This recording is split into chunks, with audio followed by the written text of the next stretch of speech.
My channel Learn at Cloud Analytics. In this video, we will be talking about what is cardinality and one-to-many relationship in Power BI.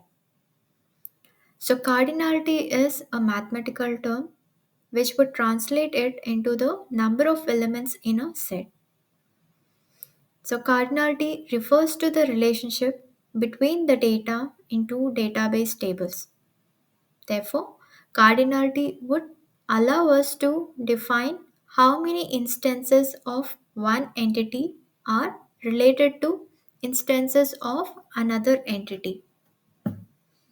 Okay, so to wrap up or to summarize about the cardinality, cardinality is nothing but it refers to the relationship between the data between two database tables.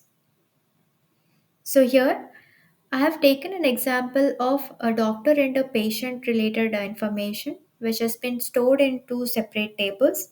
And if we look at these two tables, we see that there is some relationship being defined, right?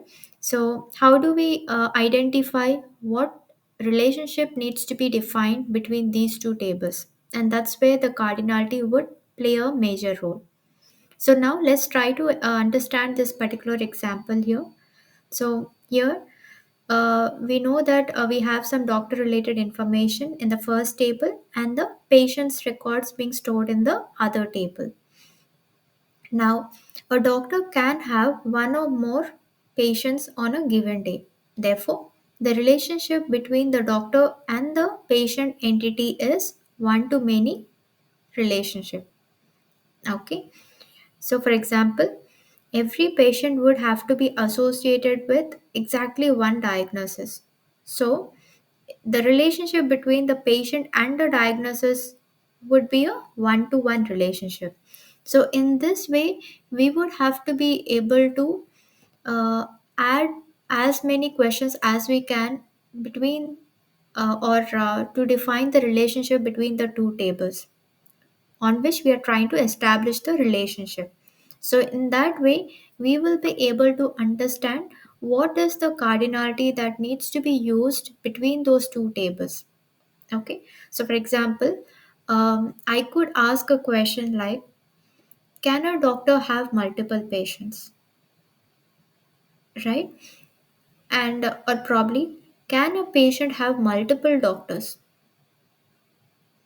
So, by asking these different questions related to the tables, we would be able to get some answers corresponding to that, and based on which we should be able to address or define the right relationship between those two tables. Okay, so in this particular example, just to recap on what we've discussed here, so we know that we have two separate tables, doctor and a patient related tables. And in order to define the relationship, we would need to first understand how this data would have to be related. So, one doctor can have multiple patients, right? So, in that way, we can define the relationship to be one to many relationship in between those two tables. So now let's see an example and understand how to derive and how to create these relationships within Power BI. So I have connected to Superstore dataset that has three different tables: orders table, people, and the returns table. Now let's go to the data view model page. So I'm just going to the model pane, and in this model view, I can see that there are three different tables as we've seen earlier. Now, we would need to create a relationship among these tables. So, the first thing that I'd like to try here is I'd like to allow Power BI to identify or auto detect the relationship among these tables. So, therefore, I'll just go to this manage relationship on the home ribbon from the model pane and click on that manage relationship and say auto detect. So the moment I hit on auto detect, Power BI is able to identify or establish a relationship between two tables. So it found one relationship that is between orders table and people table based on the column region. Now let's come back to this model. So here, as you can see, it was able to identify the relationship between the people and the orders to be one to many. Now, how did it derive this relationship? So again, we would have to throw some questions or ask some questions in order to get this relationship being identified. So since here we have two separate tables which has people and orders related information, we can ask, can a person have multiple orders being placed? It's true, right? So maybe a customer A can place multiple orders, but the reverse cannot be true at all the time. So therefore, here the cardinality has been defined to be one to many relationship. See, so one has been placed next to this people table, and the many has been assigned to the orders table. So in this way, we will be able to define and establish the right relationship within Power BI.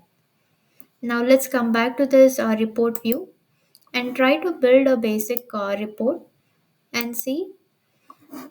Okay, so before that, I'll try to remove this relationship that has been created now. So I'll just remove this. I'll just right click on that relationship and remove this and go back to the report view, and I'll try to create some basic table saying I'd like to see the sales value for every person.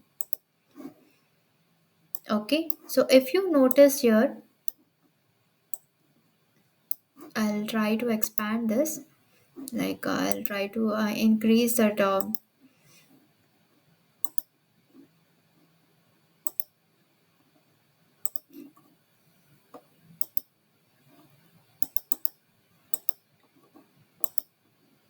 Okay, okay. So what I'm trying to do here is I'm trying to get the data for every person corresponding sales value. So here, if you observe, the sales value is just showing the unique value, or the same value has been populated for every person, right? And why is this happening? Because it is just giving the total sum of the total sales value being distributed or being populated against every person as it is. But usually, or the right information that we expect here is that there should be some unique sales value corresponding to every person.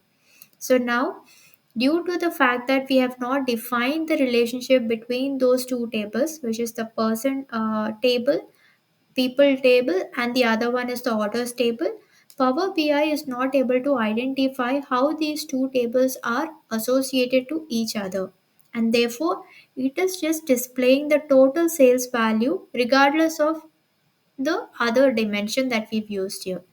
So now, to fix this particular issue, we will quickly go back to the model view and define the relationship between these two tables.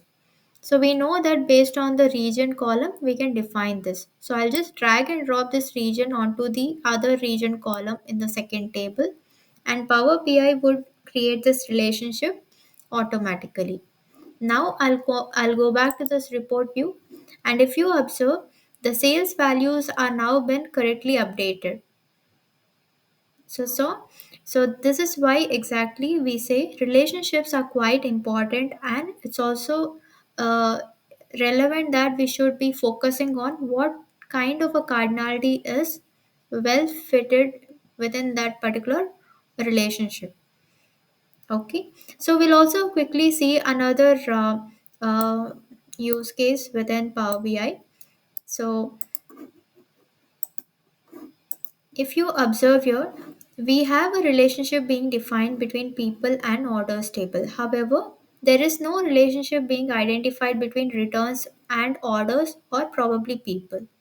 The reason being that if you try to associate both these two tables together, so see, I'm just dragging and dropping the order ID from one table to other one, and it is giving us an error message which states that this relationship has many to many cardinality, and therefore it is expected that only one column or one table should have unique values. So we are not able to perform the or create the relationship between these two tables. So if you remember in my previous video, it is important that we should have a master table based on which we try to create a relationship with the other table. So master table is a lookup table which should always have, or that should do not have any duplicate values within that particular table based on the ID level. So here we have duplicates between these two tables, and therefore it has identified it to be a many to many cardinality. And with many to many, it is ambiguous that we cannot define a relationship. So how do we overcome this particular situation? So we'll see this in the next video. Thank you.